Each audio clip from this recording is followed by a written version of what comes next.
for two. Kickers are extra, I give them the boot. Ooh, going for two. Sit back, relax while I grab me a brew. Ooh, now I'm reclining while putting my time and I'm ready to go. My spine is aligning and much my lineups, my bank account grow. I am so rich, but knowledge is all that I'm leaving it with. Ooh, listen to this. Multiple options, how far can I get? Ooh, DFS Dynasty redraft tonight, I'm not finishing last. I'm finishing past any and all, I am looking to last. What else? This spot is popping and I am so locked in and only opening the door when it is opportunity knocking. And all of these spots keep on talking and talking. So what are we talking? What kind of alignment? And running it deep, even players forgotten or came from the bottom or hitting that top. And this spot is popping, yeah, this spot is popping. And woo! This is the armchair, yeah. Put up your arms, yeah. Sound the alarm, yeah. Woo! What is going on, guys, and welcome to episode 287 of the Armchair Fantasy Show. I'm your host, Jeff Lambert. You can follow me on Twitter at JeffLambert77. Of course, we are live every Wednesday and Friday night on Facebook Live, Twitter, Twitch, YouTube, pretty much every major podcast network out there. If you are on Twitter, guys, we can't see your comments in the chat roll, so please go find us on YouTube, youtube.com/going2live. So you can comment on the show, interact with us, and everything else that you can do on YouTube. All right, I'm here with my co-host, currently with a full set of bars on his internet. So hopefully we can keep him for the whole show tonight. What's up, Ryan? Dude, mine was good last week. I don't know where lies are. I think you're just setting me up for failure. Yeah. Was it last week that you missed? No, it was the week before you missed. That's right. It was the week before that you missed. I had the sniffles. Mm-hmm. Or something. Yeah, but yeah, someone said you didn't pay your internet bill. That's why you couldn't be on the show 2 weeks ago. I mean, as much as I don't want to pay because it's trash, but no, I still pay it. Good stuff. All right, first time on the show, our guest tonight, Zach Berger. He's the host of Triple Wire Podcast, also an analyst for Triple Play Fantasy, and director of content for Fantasy in Frames. You can follow him on Twitter at FFChalupaBatman. What's up, Zach? How's it going, guys? Thanks for having me. Yeah, man. Glad to get you on the show. So give us a real quick rundown of what you do in the fantasy world. Sure. So let's see. I host a exclusive waiver wire show for the Triple Play Fantasy Network. So that is the Triple Wire Podcast. And then I create content for Fantasy in Frames. So I assist with a couple of their articles, and then I do my own Beat the Waiver Wire video every week for them. And then I also help with their graphics and all of that fun stuff. And then right now I do a monthly trade article for Club Fantasy FFL, nice. And then I'll do a lot more in the off season. But that's my in season program. Good stuff, man. Good stuff. So you told me before the show you were getting ready to go on a cruise, huh? Yep, I got a few more days. Dude, cruises are the best. Absolutely. Have you been on before? Yeah, I was telling you, I think this is my fourth or fifth one. I can't remember at this point. I'd say the best thing I think you can do is find like an area where you get a drink every morning, and like the same people come around. You tip them huge on the first day, and they treat you great the rest of the time. You drop them at least $20 day one, dude. You get the strongest drinks. They're there promptly. You don't even have to ask. They're gonna call you Mr. Zach. It's gonna be awesome. Yeah, my wife and I did that. We went to Cancun, and we tipped the guys pretty well because my wife, she's a hairstylist, so she works off a tip, so she always tips well. And my drink was never empty the whole time we were in Cancun. Like literally, it'd be halfway down, they'd come and fill it up. And I was like, sweet. All right, never go ahead and jump right into it. Hey, you know what? F*** you. All right, Bleep You Wednesday, Ryan. What do you got for your Bleep You this week? Oh God, I had it and it blanked. Get Zach first. I have like some rage build up, and I had to like remember it. All right, so I went with an easy one. I think a lot of people feel this way, but it has to be Nathaniel Hackett. Yes, he's just absolutely destroying the Denver Broncos offense, and we had so much excitement. I mean, Russell Wilson takes some blame too, don't get me wrong, but Hackett is not hacking it right now. So how excited were we for this offense all offseason? How high did we draft these guys? And even Melvin Gordon can't even stay on the field. Yes. So Yeah, but bleep you to Nathaniel Hackett right now. Yeah, it's crazy, right? Because we were, arguing in the offseason. Is it going to be Judy? Is it going to be Cortland Sutton? Who knew? It was neither one of them. We don't want anything to do with this offense. Yeah, definitely bleep you to Nathaniel Hackett for sure. All right, Ryan, what you got? It's a weird one for me because it's normally something I don't even talk about or care about. But it's the Jaguars team defense. I thought, the Colts are so bad. This is money. It's 8 to 10 points. Set it, forget it. I put it as my team defense in like 5 leagues, and they sucked so bad. We just go to the whole Jags and include Christian Kirk in there too. But the Jags defense, they can F right off. Yes. I think I started them in 4 or 5 leagues. I was so bitter about it. Like I was so mad thinking about it. I couldn't remember who it was because I was that upset about what they did to me this week. Like I lost matchups because they got negative points. Yeah, I definitely can see that. So my bleep you goes to basically anything and everything involved with the Carolina Panthers. I've got a ton of shares of DJ Moore. I was hoping he would get traded. They trade Robbie Anderson. Leave him alone. No, it's just I trade DJ Moore, please. I mean, send him to the Packers. I think it'd be a great fit with the Packers. But yeah, I got so many shares of DJ Moore. Actually, in one of my leagues, I sold Cooper Kupp for DJ Moore in a package, thinking that I can get similar production this year with the quote-unquote best quarterback he's ever had, and it is not looking pretty right now. He's actually on my bench in all my dynasty leagues and any redraft league that I had him. He's now on waiver wires because he's just been that bad. So the Panthers, bleep you to all the Panthers organization top down because y'all somehow ruined the quarterback-proof DJ Moore on me. All right, let's get into some news and notes. News and notes from around the league. News and notes, as always, brought to you by Underdog Fantasy. Single game and single week best ball leagues are here. If you love fantasy football, there's nothing better than weekly best ball leagues like Underdog offers. No need to wait around to the end of the season to see if you won. You can win weekly. Download the Underdog Fantasy app for iOS or Android. Use our promo code GF2 and get a 100% deposit match up to $100. If you don't know how that works, guys, you put 50, you get 50. You put 100, you get another 100 on top of that. It's pretty simple, guys. They match your entire deposit. Underdog is the fastest growing fantasy sport platform in the market, and there's a reason for that. See what all the hype is about. Get the app, get our promo code GF2, and start winning. All right, we got some good notes this week. The first one here, I'm gonna just kind of give you this one and see what y'all kind of react to this and what you think of this going forward. Mr. Allen Robinson finally had himself a decent game, caught 5 or 6 targets, 63 yards and a touchdown. They are on a bye this week, Zach. If you own Allen Robinson in any of your leagues, is this encouraging for you? Are you putting him back in your lineup after this bye week? Or are you still kind of skeptical on it? I mean, it can't be discouraging, but I would not be starting him the following week unless you're struggling with bye weeks or injuries going into week 8. Hopefully week 7, he's able to kind of continue to learn that offense. I think a lot of people forget that I don't think they forget he's new to the Rams, but it's a complicated offense. So maybe that's what's going on. I don't know. I think it's also the offensive line is a struggle, and Stafford can't even look to that side of the field. So who knows what happens coming out of the bye. I would not be starting him, but I would not drop him in the bye week unless you absolutely had to. Yeah. I think Stafford finally threw a pass that was a very Allen Robinson type pass. He was always balls. He was with the Jags. It was basically Blake Bortles just up there and him just catching. Stafford threw one of those finally to him in the end zone. He went up and he got it. So if Stafford can start doing stuff like that, give him those 50-50 balls, I think he can definitely turn the season around a little bit. Ryan, what are your thoughts on Allen Robinson? Bro, I'm selling his ass if he's on my team. Like, I'm trying to find anybody who believes any little bit in him right now and excited about 63 yards because I'm not. This offense is a mess.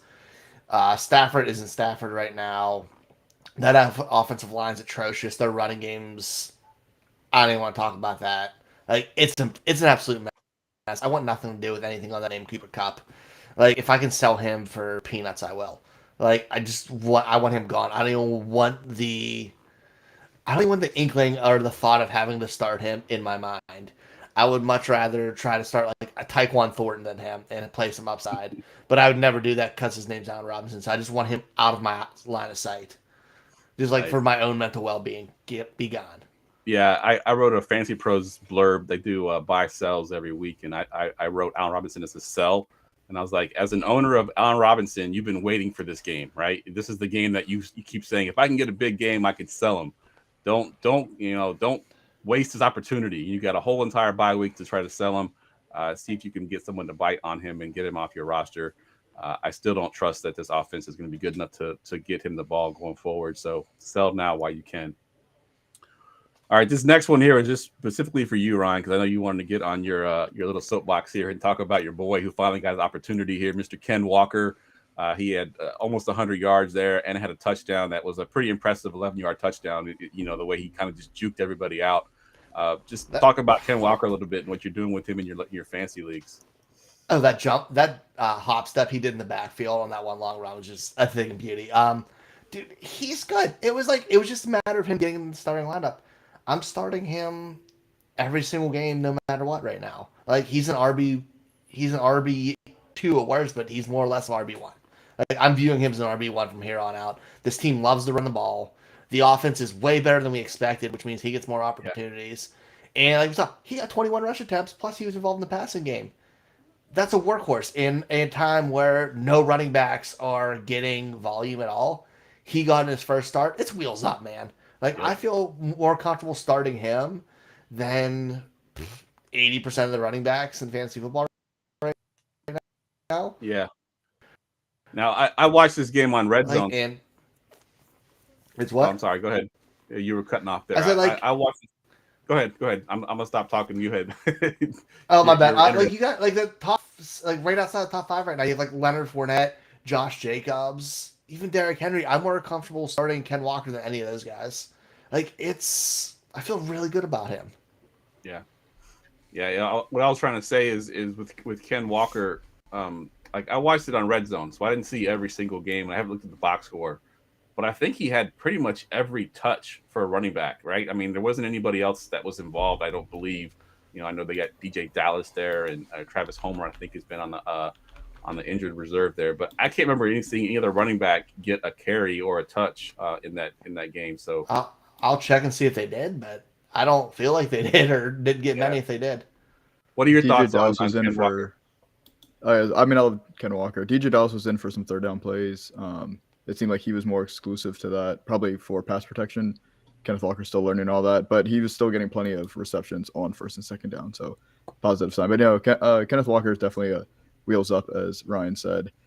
If you have him on your roster, I don't see when you're going to bench him. I mean, unless you just have some absolute studs at running back, he's at least making your flex every week. So set it and forget it. Two attempts for DJ Dallas. Yeah, so he basically got it all. So yeah, I like that.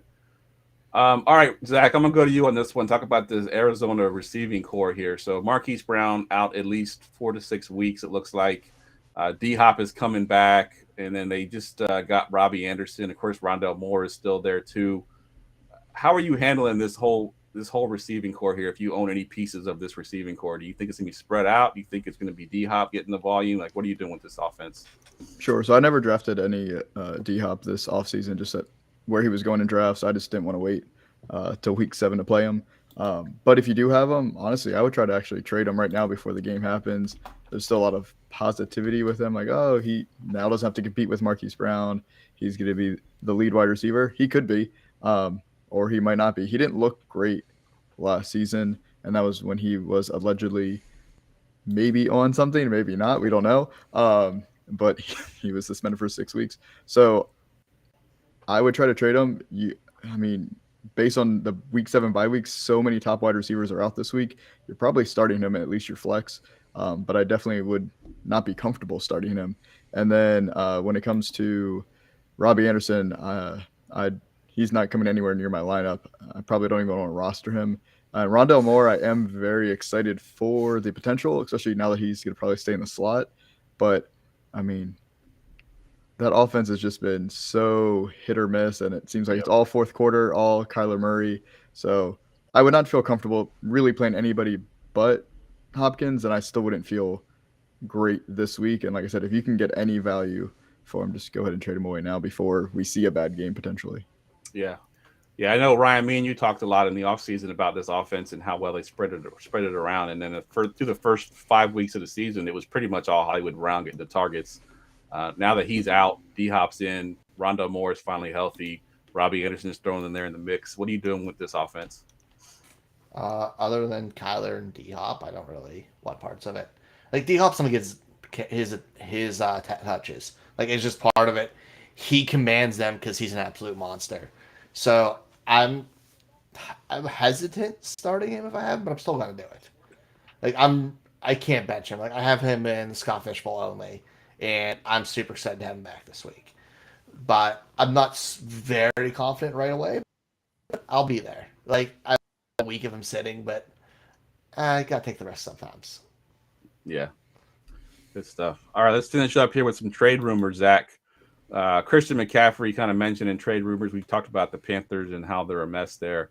I think there's been a few teams linked, the 49ers being one of them, Rams being another one of them. If you're a Christian McCaffrey owner, one, do you want him traded because he's being used so heavily in that offense?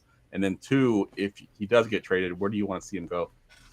To those two teams, no, I don't want him traded there. Their offensive lines are not great. You might as well just leave him on the Panthers and let him get his 20 plus touches.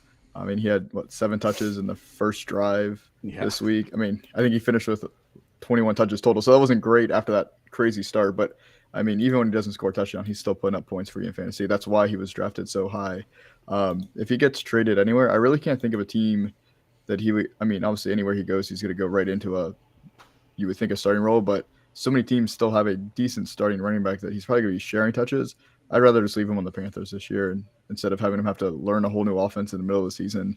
I get it's easier for a running back as just which hole do I have to hit? Great, fantastic. But yeah, just leave him on the Panthers and just keep throwing him the ball and handing it off, and just you don't have to make it complicated. Just give him the ball. Yeah, I think as a fan of the 49ers, I looked at this and thought, for one, I don't know if you know we have the firepower to trade for him because we traded all of our first-round picks to get Trey Lance. So what do the Panthers really want from us that we're going to be able to give to them?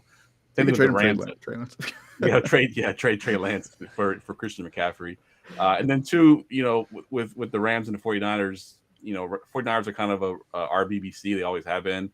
And I can see them sort of limiting Christian McCaffrey, trying to keep him healthy and sort of cutting into his value right now. So I think I'm with you as keeping with the Panthers. What about you, Ryan? What are your thoughts on McCaffrey? Is there anywhere you want to see him go? Honestly, besides the Ravens? I don't want him. No, if he's not a receiver, I don't want him. But dude, his ACL was just quivering at the thoughts of going to San Francisco. Like nobody, that's just death to your knees. No, I didn't really think of it until Zach said it, but he's so much sold me on him just staying there. Like it's. I don't know if any team's gonna use him that much. Like you see, the Bills are a big one. Yes, he would be awesome in the Bills for real football. But is he going to get that volume with Josh Allen, who's just slinging it over the field? This team wants to run, but do they really want to run that much where he's the focus of their offense? Absolutely not. It's Josh Allen. I want him to be the focus of the offense. And trade away DJ Moore and let Christian McCaffrey stay and suffer through it to give fantasy gold to everybody. Agreed. I'm with you as well. As owner of both those players in one of my leagues, in my home league, actually, I'm with you. Keep him with the Panthers. Trade DJ Moore away. All right, let's get to some this or that. It's time for this or that. All right. In the offseason, you do ADP edition. This doing rest of season. So I'm going to give you 2 names. Tell me which one you want rest of season and why. And you first, Zach, here with one guy we talked about already, Kenneth Walker or Breece Hall. 2 rookies that have been coming on lately. Rest of season, which one do you want of these 2 guys? Sure. So I thought about this. They're actually pretty close. I gave the edge to Breece Hall. Now, if you look at his next 5 weeks, including a bye week in there, it is a really rough schedule. He's going against Denver, New England, Buffalo, and then New England again. So that sounds awful. Brutal.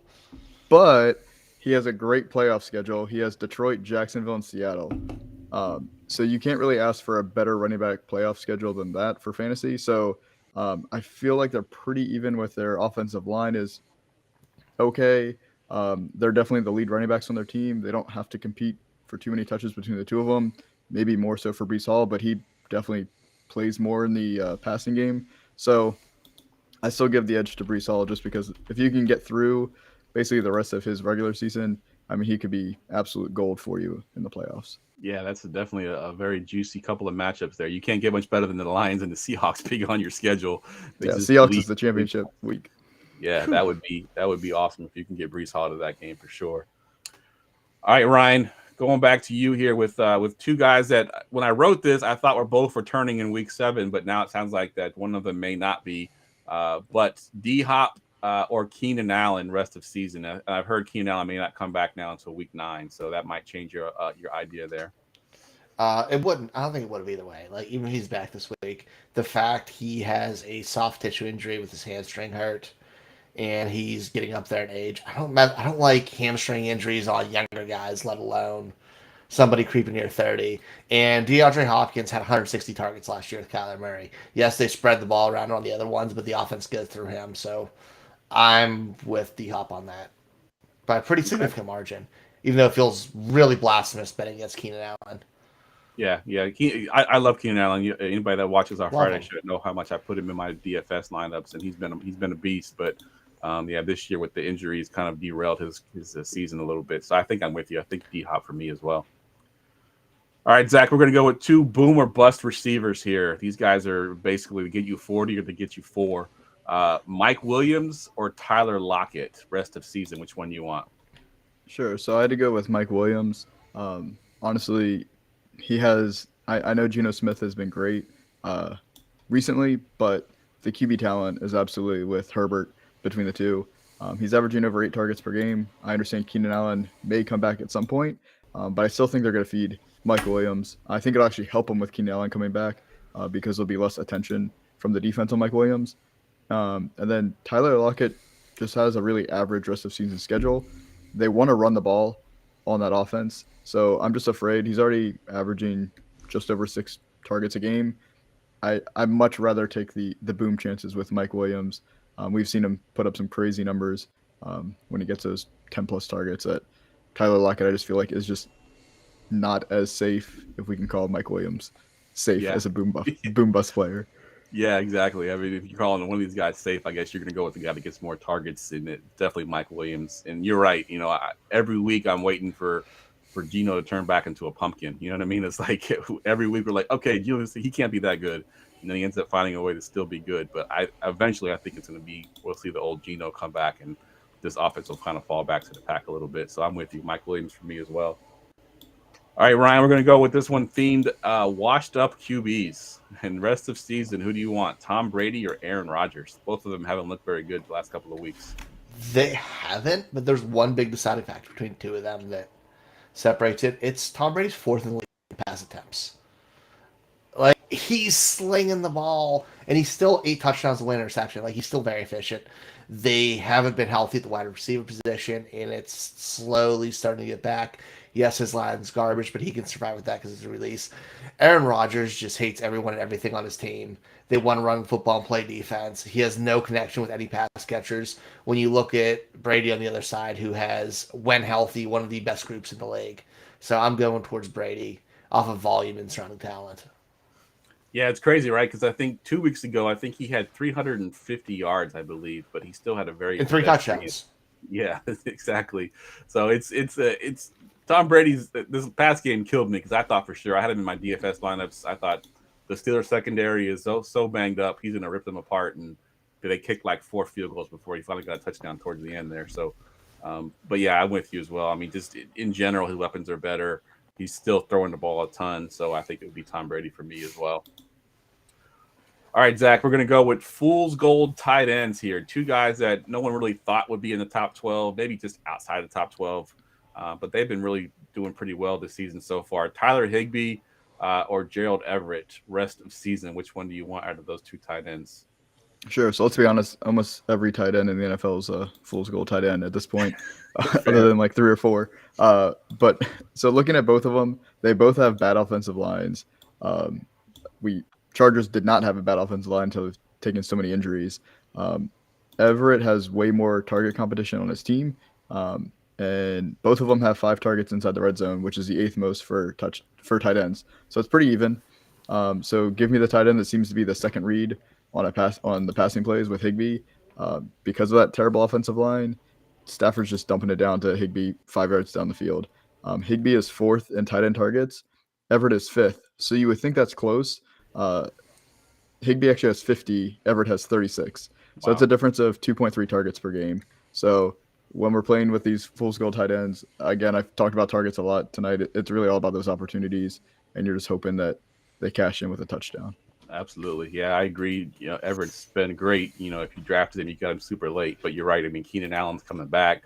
Mike Evans is still there. Eckler will get his targets. So, he's really got a lot of competition there. Well, Higbee seems to be Kupp or Higbee, and then everybody else. It's like that's Stafford's progression right there. All right, Ryan, last one here. Struggling wide receiver ones from the preseason that you might have drafted as your wide receiver one. These guys have been struggling all season. Rest of season, who do you want? Terry McLaurin or Deontay Johnson? I mean, speaking of targets, which Zach was bringing up, Terry McLaurin hasn't seen double-digit targets yet this season, but Deontay Johnson's seen them 4 out of 6 games. And his first game with a full game of Kenny Pickett saw 13. And so I'm leaning that way. Like, he got 13 targets, Kenny Pickett, that first game. He had 7 last game, but Pickett went down. Like, he likes him as a target and trusts him. It may not always be efficient because he gets the dropsies sometimes, but dude, he's getting the volume. And Washington's also a mess. And we got Jahan Dotson working on taking McLaurin's shine. They have their 2 running backs, I guess Robinson now. But, like, it's McLaurin. What about the narrative of Taylor Heineke's chemistry with McLaurin? He's getting the start this week. Anything you can buy into that?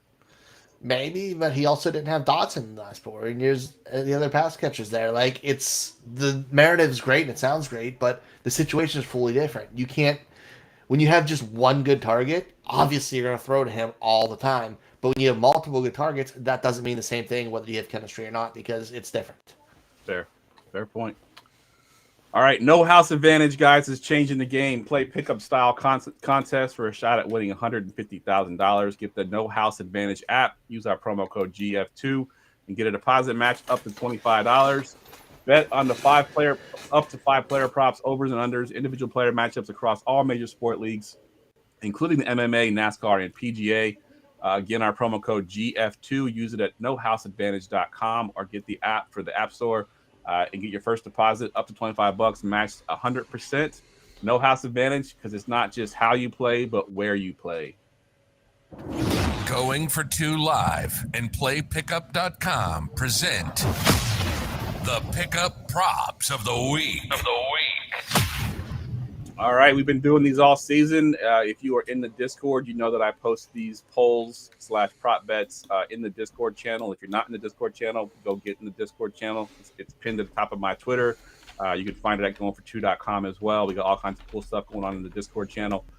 So we got 3 prop bets this week, Ryan. First one here is going to be a head-to-head matchup with the 2 of the top running backs from the preseason that have been okay. Jonathan Taylor's been a little bit injured. And not playing so well even before that. But Derrick Henry versus Jonathan Taylor, more rushing yards this week. Who do you got? I'm leaning Henry just because he's fully healthy. He's getting still a ton of rushing attempts. Like, he's still at 104 rushing attempts. And we haven't seen Jonathan Taylor really get going yet this year. We haven't seen either go going yet this year, but Henry's still, at this point, been more efficient and he's healthy. And that offense they're going to lean into him the more the season goes on, I feel like, as they're trying to find themselves because that's what that offense is. And Indy has some new toys that they're trying to get involved in the game, and they're also letting Matt Ryan throw the ball a ridiculous amount of times. Makes no sense, but they're trying to be different than that when Tennessee just embraces what they are. Yeah, how disappointing were you of watching Deion Jackson last week do what he did, thinking that should be Jonathan Taylor? You know what I mean? Like, he got that volume, he was looking really good. And so maybe unluckily or luckily, however you look at it, I didn't get to draft any Jonathan Taylor this year. Only time I had really early one overall was in Superflex, so I never ended up with him. So I'm not that disappointed personally, but I understand how upset I would be if it was there. yeah. I don't know how in 6 I don't have any Jonathan Taylor, but you know what? Yeah, you're happy about that right now. Sometimes you can be happy. Sometimes luck hits. Yeah. What about you, Zach? What are you going with here? Derrick Henry, Jonathan Taylor, more rushing yards. I think Derrick Henry is the easy choice. I mean, if you're just playing the odds, he's healthy. He's coming off a bye week. He's fresh. It's a run-dominant team. I mean, Hines is supposed to even be back this week, so you're even getting some touch competition for Jonathan Taylor, where there's just really nobody competing with Derrick Henry. So, again, you're putting money on it. You got to go with the better odds, and you got to go with Henry. Agreed. And the Discord agrees, too, at a tune of 71% going with Derrick Henry. And I'm with y'all. It's the reason y'all mentioned, I don't want to repeat everything y'all said, but yeah, I think, we haven't seen it from Taylor yet, for one. Two, he's coming off an injury. And I can't see it. I'm going with Derrick Henry as well. All right, next one here. We'll go to you first on this one, Zach. Over under 2.5 touchdowns. I think it's total touchdowns. No, it is passing touchdowns. Passing touchdowns for Tua in his return. So 2.5 touchdowns over under. What are you going with for Tua here?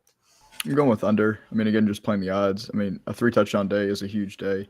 We've seen Tua capable of it. I mean, he threw 6 touchdowns. So it's definitely possible, but he's coming off of a significant injury. He had a concussion. He was out for 2 weeks. Honestly, he could take another hit and be knocked out again. Any player can, let's be honest. But, again, Waddle's still banged up. We don't know exactly how he's going to play. Again, you're just playing the odds when you're making these over and unders, and I think the odds are in your favor if you're going under. Yeah. What about you, Ryan? Yeah, I won't go under. They're playing Steelers this week, and their defense actually looked all right last week against Tampa. So I think that also is, with their pass rush, is a little bit rough coming back for him. And who knows if he'll even be a little bit gun shy after taking some hits like that. So I'm going to bet the under on that as well. Yeah, I'm going under. And you're right about, being gun shy. He did mention he's got to change the way he's playing to avoid big hits. So it's in his head already. You get knocked silly like that 2 weeks in a row, man. Yeah. You're hearing ghosts. Yeah, exactly. 100% agree. Discord also agrees here again to the tune of 71% going with the under on Tua. This last one's much closer here. So this one is, who will lead the Seahawks and Chargers in receiving yards? Options are, of course, the main guys: DK Metcalf, Tyler Lockett, Keenan Allen, Mike Williams, or other. I'm gonna go to you, Ryan. Which one of those guys you think leads this game in receiving yards? I mean, they're all super close. Like where their production is this year, they're all within like 20 yards of each other. Miles Keenan Allen, who's beat up, so being he's beat up and leaving him out of that. And when it comes down to the other three of Williams, Metcalf, and Lockett, I'm just betting on the person who I think is the most talented player out of the group. That's DK Metcalf, man. He's an absolute beast. And when they're feeding him, there's not many guys who are more dangerous. So I'm going to go off just the talent on that. But this one's just a coin flip. And to tell you the truth, I wouldn't bet this. Yeah, this would be a tough bet. I would not bet this at all. This is a scary one. That's why I picked this one. There's a couple other options in there, but I thought were too obvious. Like there was the Bengals one, and I think obvious choice is Jamar Chase, so I didn't even pick that one. So this is great, but I would not play this. But yeah. I think I'm going to leave Metcalf off of being just that. Right, exactly. What about you, Zach? Are you going with Metcalf as well? I wanted to, and I was leaning Metcalf until we got the news tonight about Keenan Allen probably not playing. So if Keenan Allen is playing, I think Metcalf is the easy choice in this really tough bet. And I agree with Ryan, I would not make this bet because everyone's so close. But if Allen doesn't play, then I would lean towards Mike Williams just because he doesn't have to compete with Tyler Lockett for potential targets. So Metcalf can win this in one catch, let's be honest. But yeah. Mike Williams is a deep threat himself, and we've seen him make some massive plays as well. So if Keenan Allen doesn't play, I lean Mike Williams. If he does play, it's Metcalf. But as Ryan said, I wouldn't touch this bet. Yeah, definitely. I'm with you all that. And it was pretty close in the Discord, too. Metcalf did win it 28%. Lockett got 23%. Keenan Allen got 19%. Mike Williams got 19%. And other got 9%. So it's pretty evenly spread there across the board there. Metcalf took it by a little bit. So good stuff. All right, fellas, let's do some stock up, stock down. Stock up, stock down. All right, gentlemen, I asked y'all before the show to come with some stock up, stock down players and from a redraft perspective. We'll go to you first, Zach. Here, give me one of your stock ups. Sure. So I think this is an easy one, but people weren't as hot on him going into the season as Josh Jacobs. I mean, he's just been an absolute stud. Yes. he's getting. I think the big thing is he's finally getting those catches. We saw it last year. Actually, he was doing it, but then with the new coaching regime, we were afraid that he wasn't going to get that work, and then they brought in some other running backs, and I mean, he's just doing it all for them. So I definitely think he has cemented himself as an RB1 for the rest of this season. Yeah, definitely stock up on him. I agree 100%. And he looks like, just watching him, the eye test, he looks more explosive than he did last year. I don't know if it's just because he's playing angry because they didn't renew his contract or whatever, but yeah, he definitely looks really good this year, and definitely stock up. If you took a risk on him, you definitely got that paid off well. All right, Ryan, what you got for your stock up? I'm going with my boy from the preseason, from the rookie draft, from rookies this year. It's Alec Pierce. Dude, he is just climbing up. He's on 4 straight weeks with either 60 yards or a touchdown. We saw 9 targets and 7 the last 2 weeks. He's really starting to get fed and become a part of that offense. And he was such a super deep discount. He's gonna be a top 36 receiver by draft season next year at the rate he's going. Yep. And they got a real formal combination now with him and Pittman. But I really like what we're seeing out of him. It's translating. I love the talent. I didn't think it would translate this fast, but it is. Yeah, it's funny that you went with Alec Pierce because I went with the other side, Michael Pittman. Pittman had 16 targets last week, and that's elite numbers right there. And Pittman was kind of one of those guys that you were either on the Pittman train in the offseason, thinking that he was going to be a wide receiver 1. I know me and Ryan both were on that train, but then there's people that say that he wasn't going to be that good. This offense was a run-first offense, and they weren't going to get enough targets to him. Well, 16 targets with Matt Ryan throwing what do you throw, like 50-some balls last week? Matt Ryan should never throw 50 balls. He should never throw that. Exactly. But yeah, so Pittman is sort of my stock up here with the amount of targets he's been getting. He's been, other than I think the 2 weeks ago when he had a sort of a dud game, he's been really good week in and week out. Let's do one more stock up, and then we'll do some stock downs. We'll go to you first, Zach. Give me your next stock up here. Sure. So I think I've heard a lot of buzz about him recently, but it's Travis Etienne. I was really excited for him coming in the season. Honestly, I didn't think James Robinson would even play the first half of the season. So, I mean, great for him to be able to come back to start the season and play as well as he did.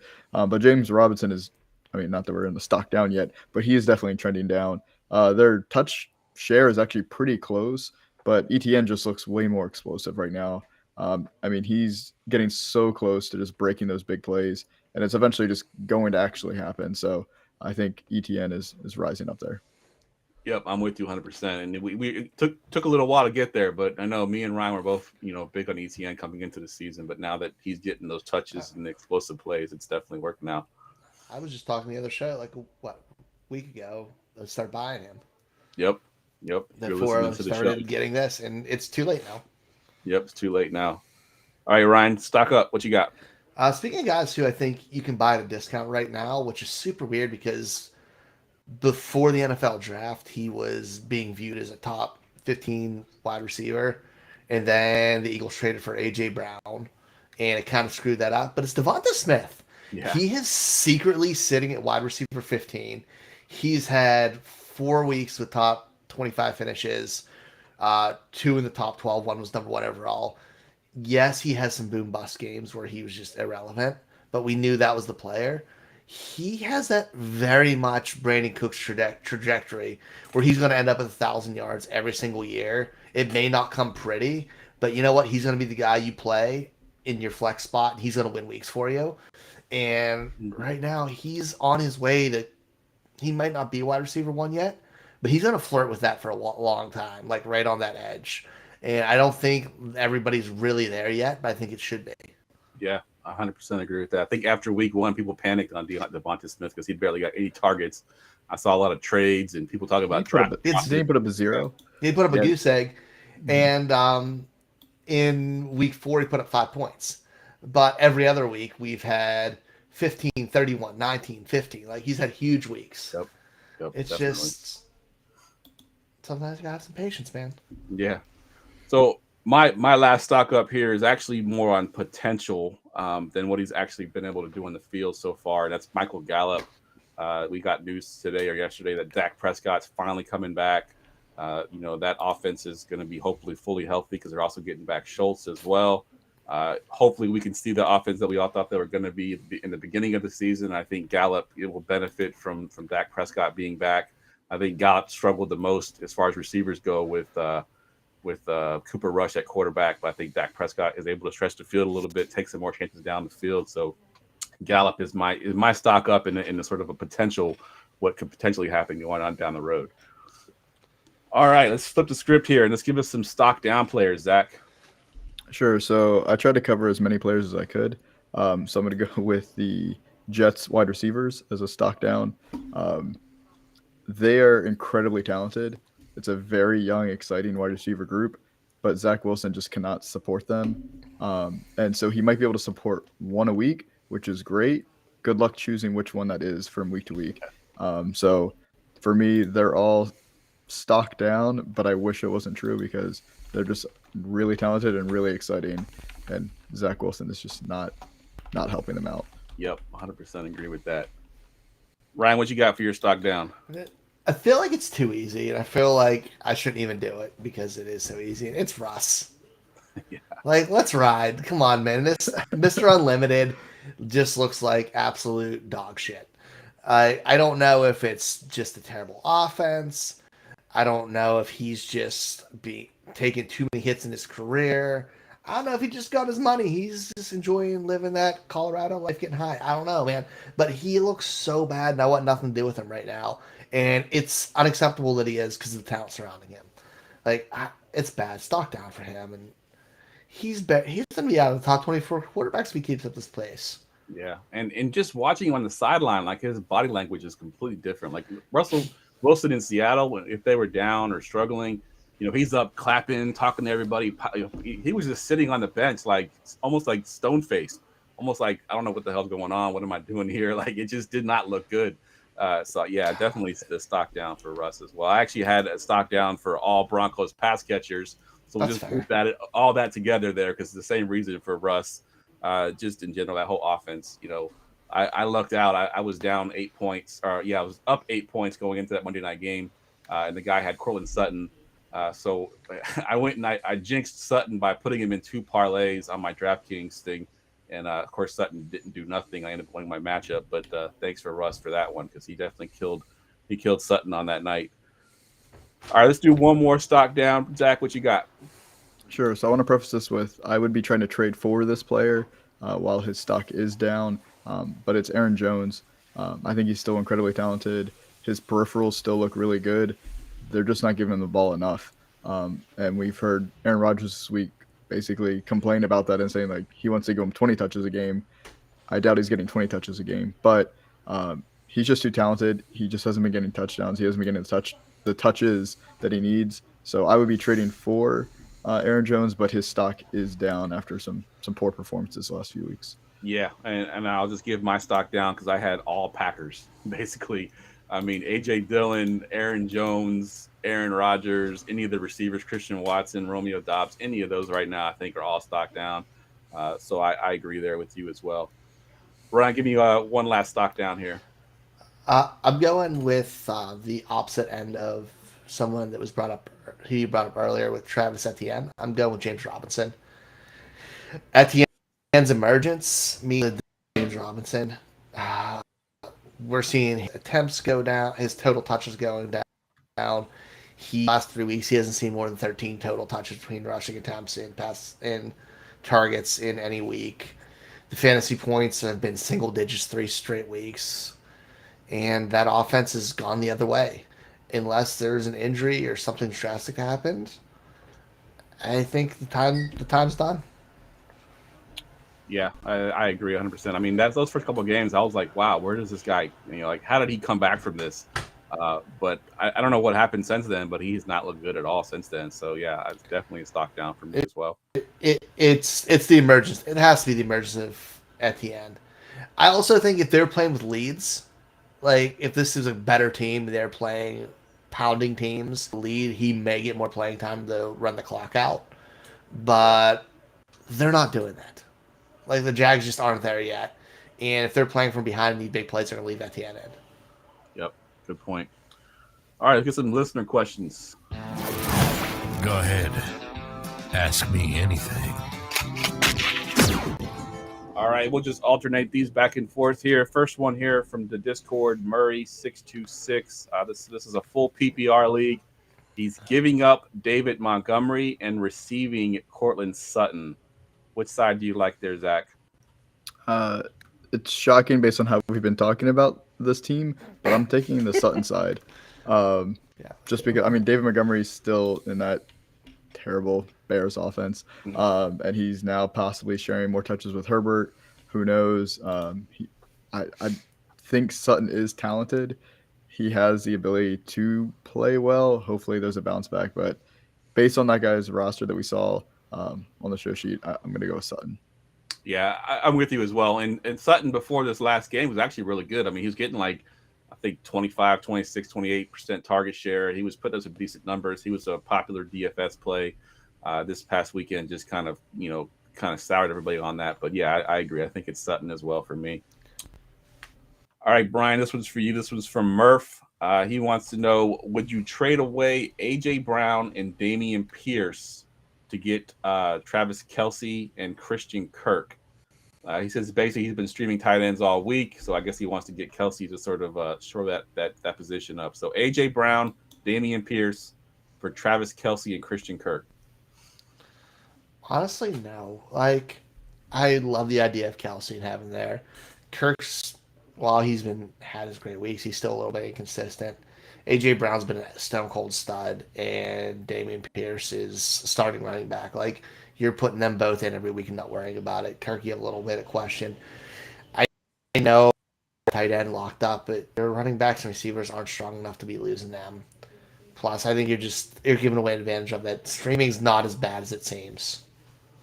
Yeah, I agree 100%. I think that would stay. A.J. Brown and Dameon Pierce really could be a league winner if he continues on the rest. I don't want Gabriel Davis as my wide receiver 2. And MT is 3. If they're both moved down a spot for A.J. Brown, perfect. And I don't want Walker. And those running backs outside of Eckler are just not. Eckler, Walker, and Dameon Pierce gives you a huge advantage having those 3. Like, it's just losing too much for too little. Agreed. And let's be honest, at least 3/4 of your league is streaming tight end. So exactly, you're with almost every other opponent. So you're not. Why give up so much talent just to have an advantage at one position that most of your league's not going to have an advantage at anyway? Agreed. All right, this next one for you, Zach. This is from Vice, also on the Discord. Rest of season, who do you prefer out of these 3 receivers? Terry McLaurin, Curtis Samuel, or Juju Smith-Schuster? I want to go with none, but if you're making me choose one, it's going to be Juju, just because he has Patrick Mahomes, and that is the easy difference maker. Agreed. You're going with McLaurin or Samuel there with that terrible offense, and now you got a backup quarterback and that whole nine. Juju could have some week winning games, with Mahomes behind center. So I agree. Pillsbury Throwboy wants to know, Ryan, rest of season, Debo or Godwin? And it's a half-point PPR, which doesn't matter for Godwin's sake, I think. Did I miss news on Debo being hurt or something? No. Okay, cool. Debo, a couple of subpar games lately. Maybe that's kind of people soured on him a little bit. It's a wide receiver position. Of course, people are gonna have some subpar games. Dude, Debo's a superstar. And he can win you any week at any time. Godwin's consistently good, but we're going the upside play and the player who's going to score more points. He has the upside, and Debo still has a good enough floor. I love Godwin, but I don't think this is close.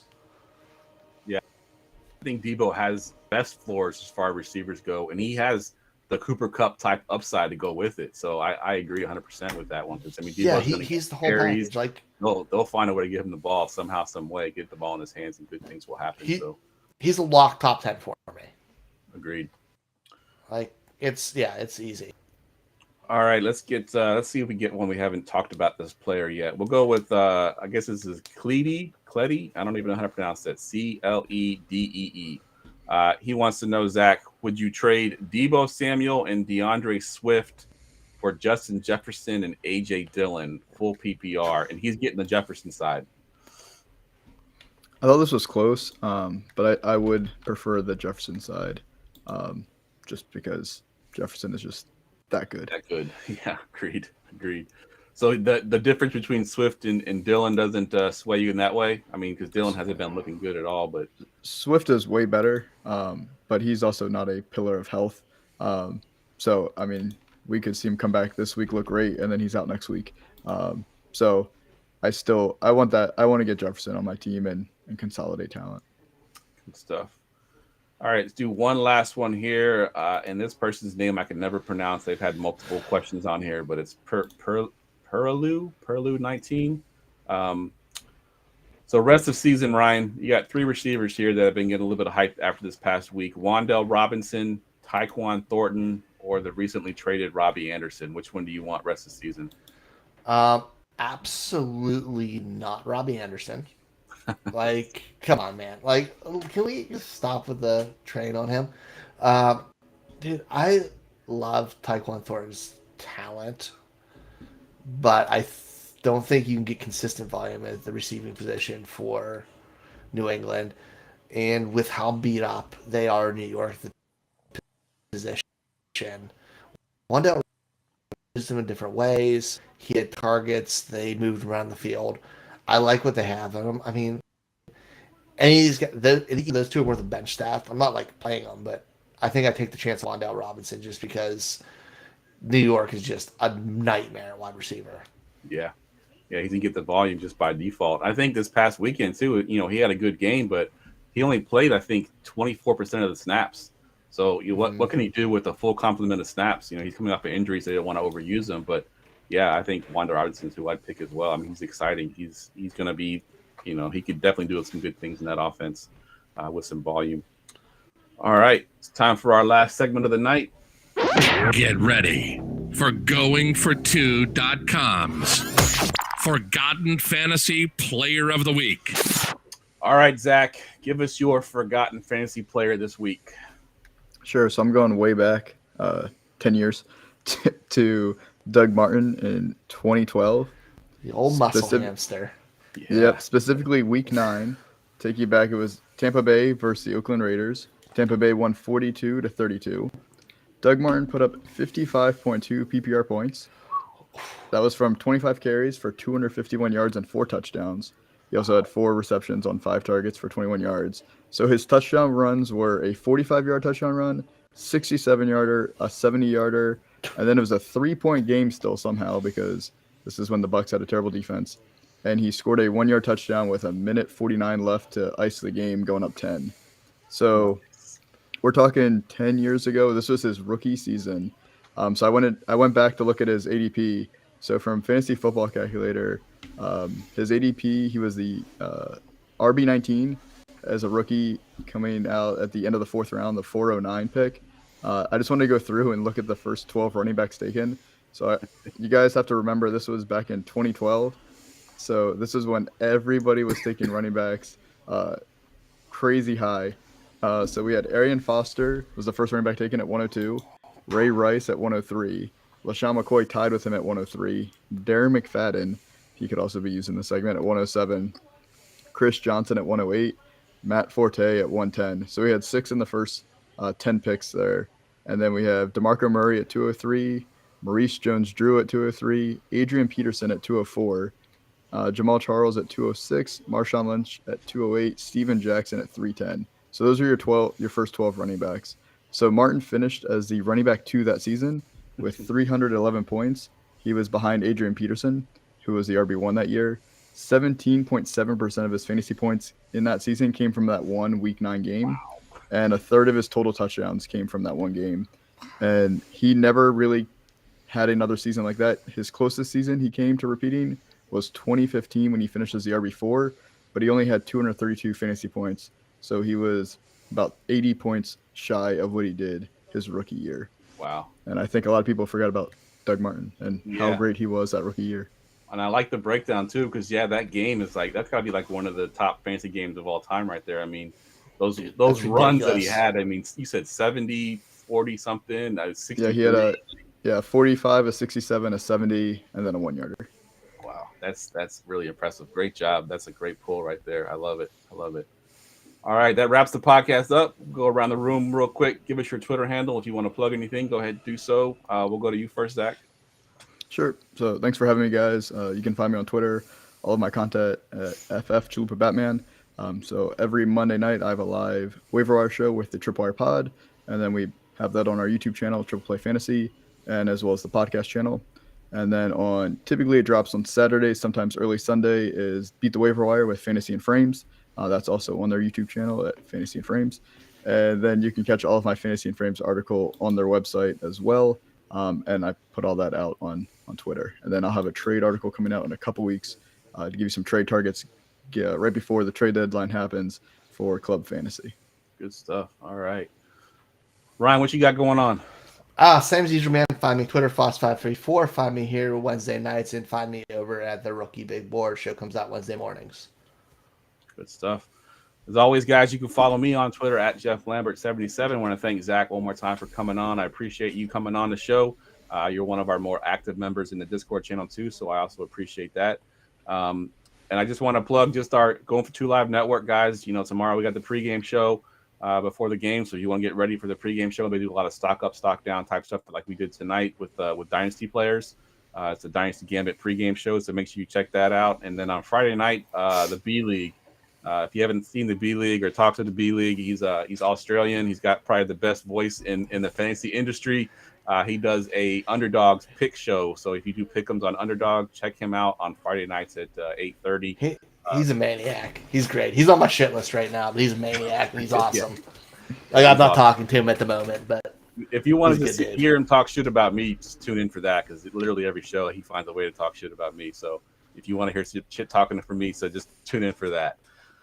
All right, guys, that wraps everything up. I want to thank you all one more time. For Ryan, for Zach, I'm Jeff. We will see y'all next week.